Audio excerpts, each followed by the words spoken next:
Can we talk about something that doesn't get enough attention? I'm talking about the fact that cars are literally out there driving themselves. Is this not absolutely wild to anyone else? You're a teenager, which means that you were definitely alive before this was a reality. It also means you've probably heard of one of the people who made it possible, Elon Musk. He led his team to build electric vehicles that save the planet and save you the stress of cutting off people in traffic. The car literally does both for you.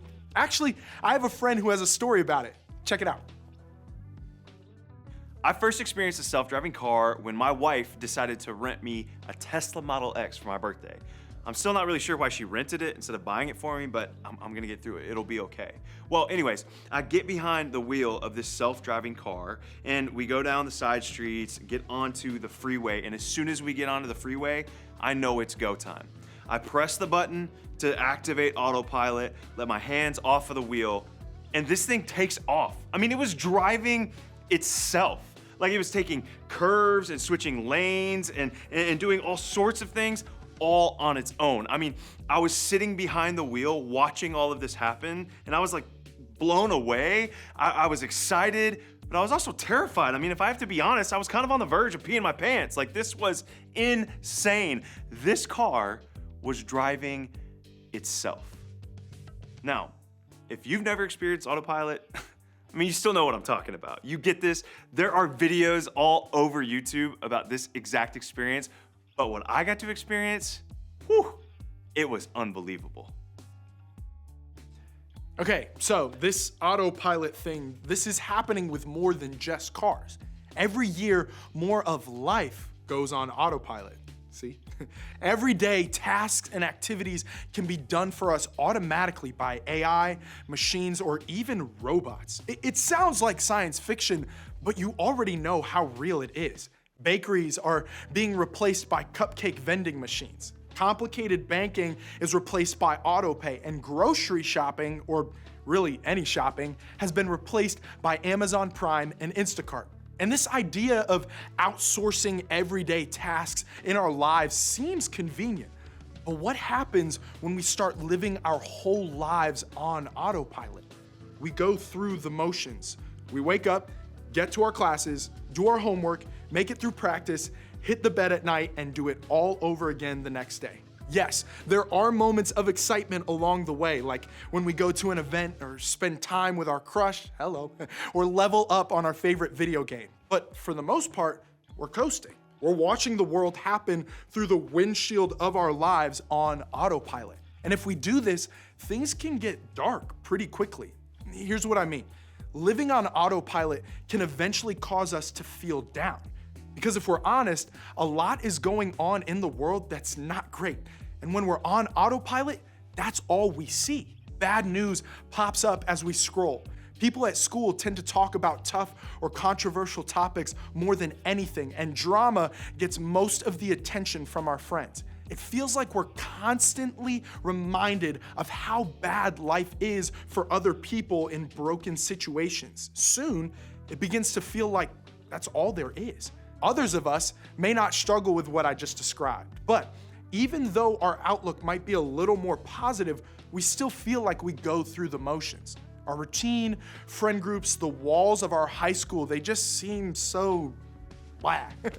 It's not that it's all awful, it's that they're all the same, day in and day out. Life just feels repetitive, boring, and kind of like walking on a treadmill, never really taking you anywhere different. This kind of autopilot leaves us thinking something like, there's got to be more to life than this. We know deep down that we were made for more. We crave a way to get the most out of life, but we're not really sure how to wake ourselves up and get it. Whether we struggle with this feeling all the time or just in certain seasons of life, we all know what it's like to live on autopilot. And let's be honest, this is not the life we really want. So, what is the life we really want? Well, I did a little bit of Googling and found the answer to this question, at least according to music. From G-Eazy to Frank Sinatra, I looked up songs with the good life somewhere in them, and here's what they have to say the good life looks like. Fun, food, money, cars, big cities. Even my girl Riri, Rihanna herself, summed it up this way a while back. You're gonna be a shining star in fancy clothes and fancy cars, and then you'll see you're gonna go far, cause everyone knows just who you are, so live your life. Hey, hey, hey, you steady chasing that paper. That's a good song, brilliant even. John Denver said, life is so good. Life is so good these days. I don't know that one like the Riri song, but those old timers just got straight to the point. Your older sibling's favorite country singer, Kenny Chesney, said, life is good, the grass is green, the good Lord smiling on you and me. You see what I did? Said like a true country music icon. But come on, let's be real here. This isn't what life looks like for most of us. It isn't really attainable.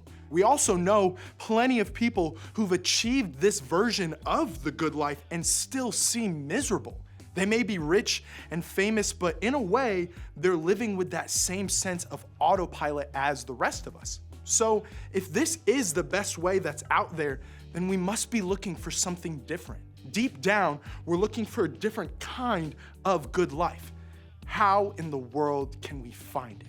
Jesus, the man who claimed to be God in human form and lived a couple thousand years ago, might have an idea.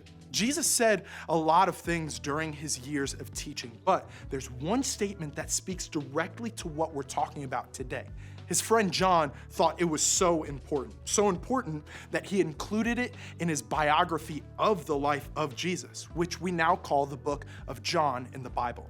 Jesus was in the middle of explaining who he was and how he would set all of humanity right with God.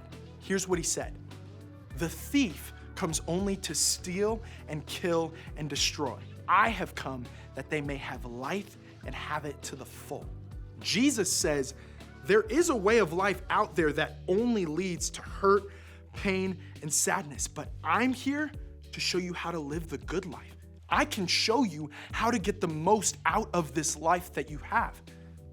That's a bold statement. Jesus claimed to be the one who could truly show us how to live the good life.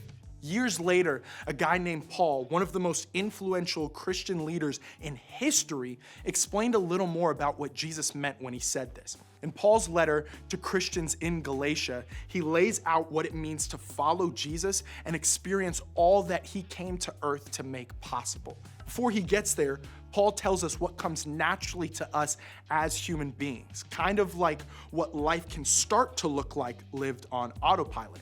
Listen to this long list of things he writes. It is obvious what kind of life develops out of trying to get your own way all the time.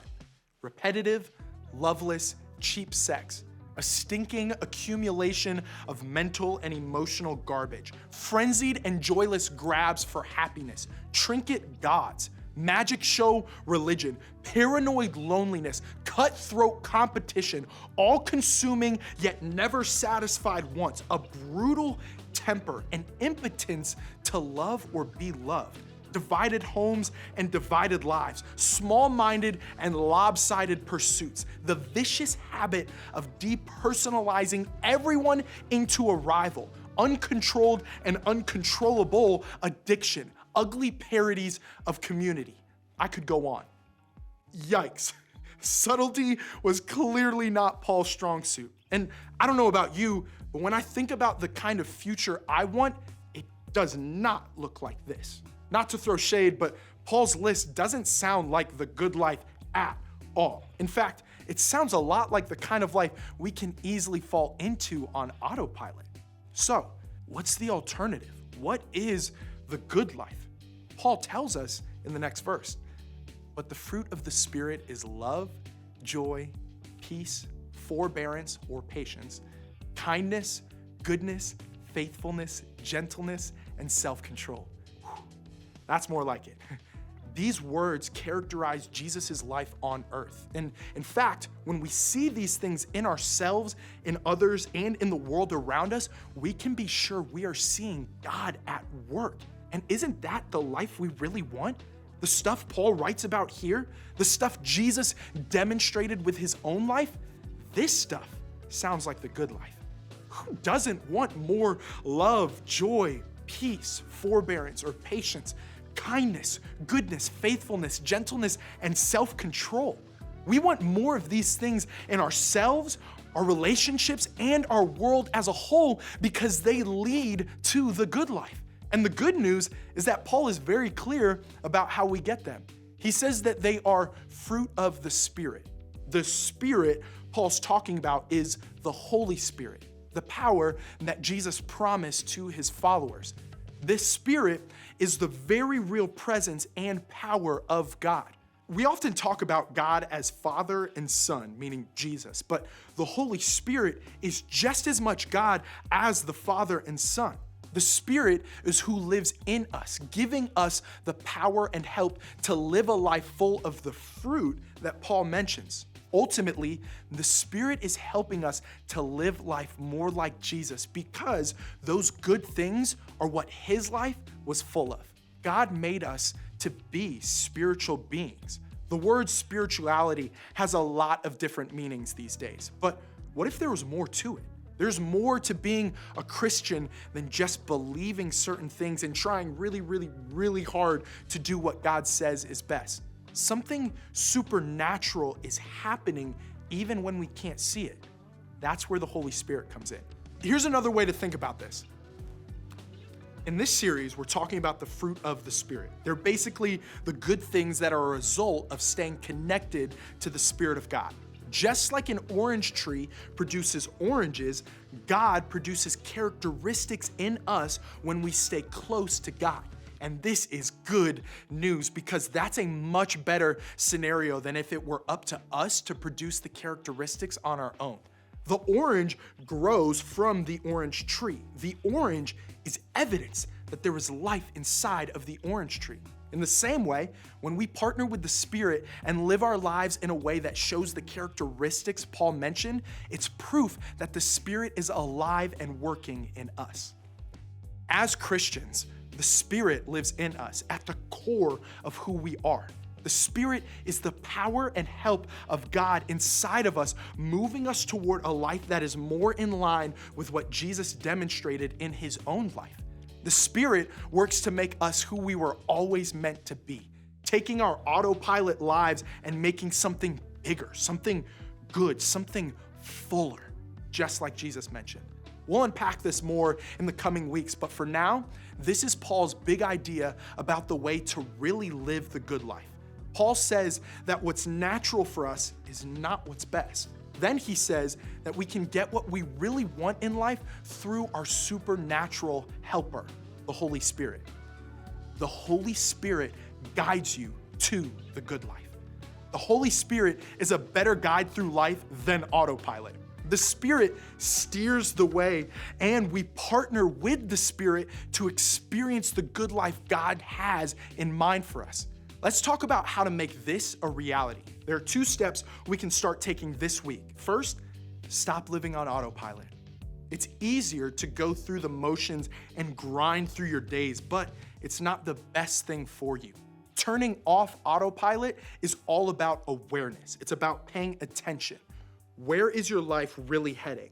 What is guiding you, leading you in the way you think and the way you act? Are you directed more towards Paul's first list or the list of the fruit of the Spirit? If we'd say the first list, the list of things we said we didn't want, chances are autopilot is moving us toward what's natural. Going with the flow of life, doing things on Paul's first list comes naturally. And I get it. I've been there. It's way easier. But it's a dead end. Instead, we can acknowledge today that where we're headed isn't where we want to go. We start by being honest about where we are now and turning off autopilot. Then we choose another way. The good life starts when we choose to go a different way with the life we have. God gives us the chance to choose. We can easily stay on autopilot and head wherever culture, society, and the algorithm take us. Or we can choose to turn off autopilot and go a different way, the way of the Spirit. Will this be easy? Not always. Changing the way we're living day to day takes time. But because of the Spirit, we aren't doing this on our own, and that is good news. So, if you're brand new to the idea of Christianity, start by asking someone like your small group leaders what it means to begin following Jesus and experiencing the Spirit guiding you. If you've been around this for a while but have found yourself back on autopilot in life, then maybe it's time to choose to take this part of your faith seriously again. To begin not just believing, but living differently because of what you believe about Jesus. You can start to choose a different way by asking yourself, where did I see God today? We can all be aware, turn off autopilot, and choose another way. In the coming weeks, we'll talk about what this other way looks like and how the Holy Spirit guides us to experience it. Just imagine living the life Paul described, a good life motivated by the Spirit. Imagine if you found a way to get off autopilot and get the most out of life. Imagine if there was a better way to do high school. This could change everything. You would begin to see God creating more of all the good things Paul mentioned in your life in very real ways. And you'd have a huge head start on people like me who can only wish we would have taken this more seriously at your age. The good life is possible. Let's do that.